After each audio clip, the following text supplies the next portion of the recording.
Welcome back to After the Fact. I'm Christian Esguerra. Ferdinand Bongbong Marcos Jr. attends his first presidential debate after refusing to participate in a major forum and a one-on-one interview with a journalist. Marcos faced off with Labor leader Leody de Guzman, former Duterte spokesman Ernesto Abella, and former Defense Secretary Norberto Gonzales. That's in an event organized by SMNI, a network owned by Pastor Apollo Kibuloy, who has endorsed Marcos. And during the debate, SMNI falsely claimed that this was before the debate. SMNI and MSNI anchor claimed that Marcos was an economist. It also did not mention the reasons why other contenders skipped the event. Meanwhile, in Twitter Philippines, Go Kalyodi and the hashtag Manggagawa versus Magnanakaw, or the worker versus the thief, are trending. Joining us now is Professor Aris Arugay of the University of the Philippines' Department of Political Science. Also with us is Professor Antonio Contreras, who is the Chief Political Analyst of DigiVoice. Of course, he also used to be part of the De La Salle University's Political Science Department. Good evening, gentlemen, and thank you for joining us again on the program. Good evening, Christian. Good evening, Christian. I'll start with the newly retired Professor Antonio Contreras. Okay. You yourself had your chance to be part of a panel in a recent forum involving presidential candidates. That was with DCRH. Just to put things in context, how important really are presidential debates or forums to be able to help candidates in this particular election?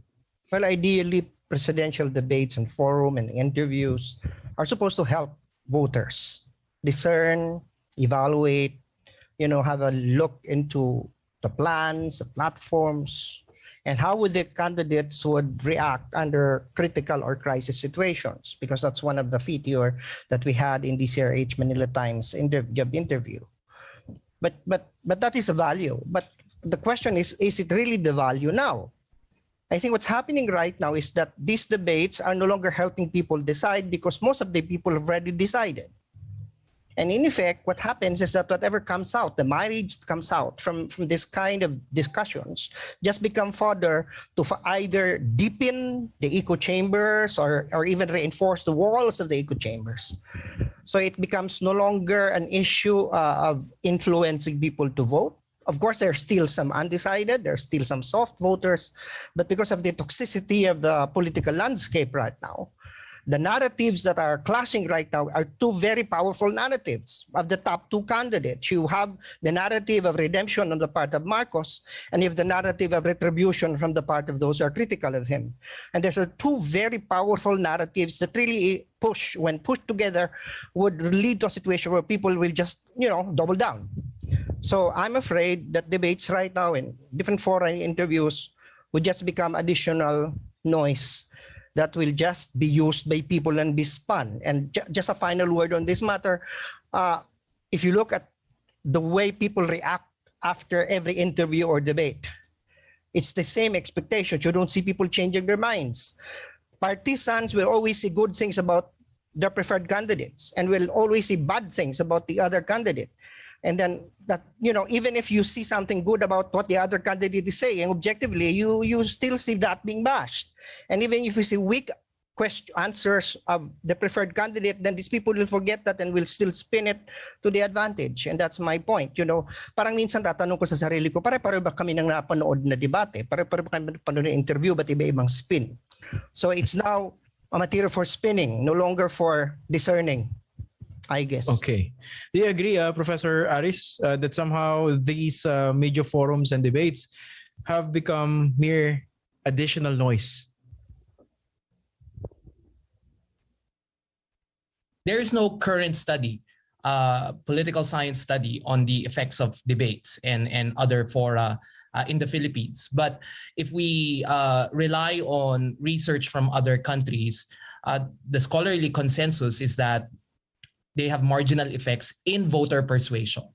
But they do have an effect in increasing knowledge, particularly if the context is that some candidates are not really providing the necessary information in order to vote for voters to arrive at an informed choice. Yes, debates and fora like this reinforce partisanship, meaning we don't go into the debates saying that, okay, I will treat all these candidates equally and I will make a decision at the end. Oftentimes, as what Professor Contreras said, voters have already made up their minds. And I also want to say that there's some form of selective bias here, because not everyone will watch the debates. Only those that are very partisan, those who are engaged politically. So hindi lahat makakapanood niya, no? At hindi lahat manonood. So let's treat debates as another source of information for voters, and for them to be able to parse that the debates mattered in their voter choice. Political science research have been very skeptical about it. However, in our context, wherein some candidates are refusing, no, to show up, that's different, because in all these studies, candidates showed up and participated. So I think the context here is that debates might matter not because of voters will learn something from the debates, unless the candidate is not really providing the information. But I think the absence and the not grabbing these opportunities, there's no study globally about that. So I'm guessing that this is something that might have an effect if you don't show up, because you're depriving of voters of the opportunity to have a more informed choice come May 2022. But would that actually affect a candidate standing? Let's mention the elephant in the room. Ferdinand Bongbong Marcos Jr., although the last Pulse Asia survey conducted, I think, from January 19 to 25, if I'm not mistaken, hindi pa talaga na-capture yung whatever sentiment there was doon sa hindi niya pagsipot doon sa Jessica Soho interview. But my point is, do you honestly believe that his failure to attend certain forums, interviews, or debates could actually affect his numbers, as the numbers stand at present, 60% nationwide? Right. I mean, we still won't know it, because we still need survey data on this. But what I'm saying is that this is not just, it did not just happen once. We know that former Senator Marcos Jr. has already decided to skip another debate organized by CNN Philippines. So I think to say that this will not have an effect, I think it's too early and it's not grounded. So, but what I'm saying is that for candidates, they might say this is part of their strategy that, well, I'm leading, what's the point, right? And we've seen in our history that some candidates employ this strategy.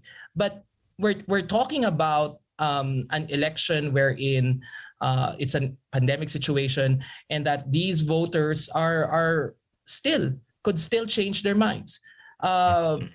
Yung mga non-partisans, meaning those that, and if we rely on exit polling by SWS and Pulse, there's no conclusive finding that at this point, a majority of the voters have already decided.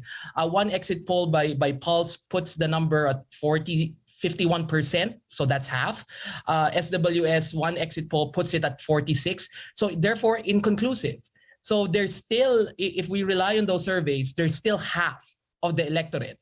And I do think not showing up, if I'm the strategist, I would think twice. Okay. Professor Contreras, what do you think? This selectivity in the part of Bongbong Marcos, in which particular events or forums to attend, would this actually make a dent in his numbers? Well, Gloria Macapagal Arroyo and Noynoy Aquino were also selective in their attendance in debates when they ran, and they both won. So if we need empirical data or evidence, that could be something historical that we can rely on. Indeed, Professor Aruga is correct that it's too early to tell whether the absence of Senator Marcos, former Senator Marcos, will make a dent on his lead right now. And there is also no data, hard data, to determine the soft voters, because that is also changing. It was a data that probably might have changed also in terms of the strengthening of the support. But we have indicators. We don't have to rely just on surveys. We have to go out and talk to people on the streets. As qualitative researchers, sometimes that, you see that, and you can see the pulse of the people. It doesn't have to be statistical. It's not reliable, but it is something that you can use to make an analysis.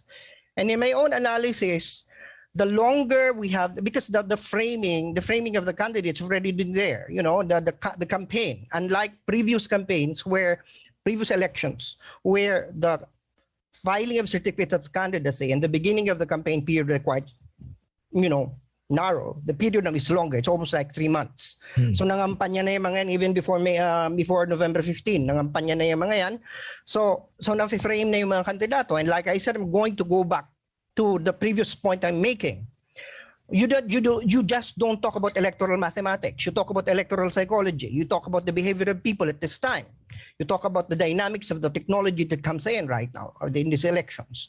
And you have to understand that people are very, very emotional because, like I said, there are two very powerful narratives clashing. The narrative of redemption on the part of Marcos to redeem the name of his family, to prove something, and the narrative, for the lack of a better word, retribution, that there has to be something, he has to pay. The family has to pay for something. They have to account for their sins. And these are two emotions that are very hard to transcend. Okay? So, and the thing is about campaigns right now, because it's social media, it becomes very intimate. The technology right now is micro-targeting. Okay? People are no longer just voters. They're no longer just supporters. They're even campaign workers. They produce their own content through YouTube and TikTok. This is becoming a participatory form of campaigning. So in effect, lalo nagiging intimate, mas lalo nagiging invested ang mga tao, mas lalo tapos nag-aasaran pa sa social media. So I think that's something that we need to look at right now. This is something that has not been seen in previous elections. Okay. So while we don't have the data, it's something that we have to reflect on. What will be the effect of this on whether people will change their minds or not? I'd like to focus on that framing that you mentioned, Professor Contreras. I'd like to get the opinion of Professor Arugay regarding this yung clashing narratives of redemption versus retribution. Is that an accurate characterization of the clashing narratives, or especially in the context of the baggage that the Marcos candidate clearly has? What do you think of this clashing narratives that he described as redemption versus retribution? I agree that emotions play a role. And in 2016, it was also a very emotional electoral cycle. But I do think that to say that redemption is the narrative and retribution is the other, making them mutually exclusive, somehow contributes further to pernicious polarization. I do think that at the end, we need to be, to depolarize and to get out of it, seeking accountability, I think, is never a point of polarization. Seeking accountability is part of a democracy. And while we see that there could be possible clashes between the seeking of accountability and possibly, given the current numbers, a majority mandate of Marcos Jr., then it goes into question the very essence of Philippine democracy. Which principle? Because you can't simply say democracy is about majority rule. You can't also say that democracy is about accountability. These principles are interwoven with one another. But these clashes happen when this type of polarization exists. So I think while we can say that, yes, this is voters need to choose, I think some voters, a majority of the voters, still has their gut to think about. Because at the end, these are elite conflicts. And they've been, nagsasawa na sila na pinaglalaroan ng mga politiko. No? Yeah, in that case, hindi kaya si Bongbong Marcos effective into reaching out into that particular segment, especially if you see this as an elite clash. But he's part of it as well. So in terms of communicating it. Right. I mean, because at the end, the thing here is that these candidates always think that their issues are national issues. But what about the issues of real Filipinos, of those in society? Do they really care if one family gets redeemed and one family gets punished? I do think our elections are more than that. It's about economic conditions, material conditions of Filipinos. Okay.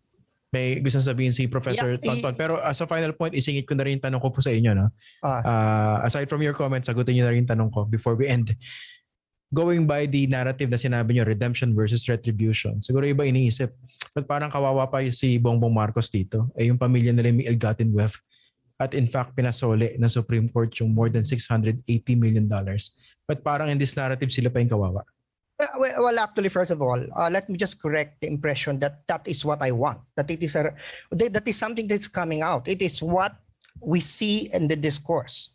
Because much as we want to really have no polarization, the polarization exists. And what is dangerous in this election is that the polarization is just among the elites anymore.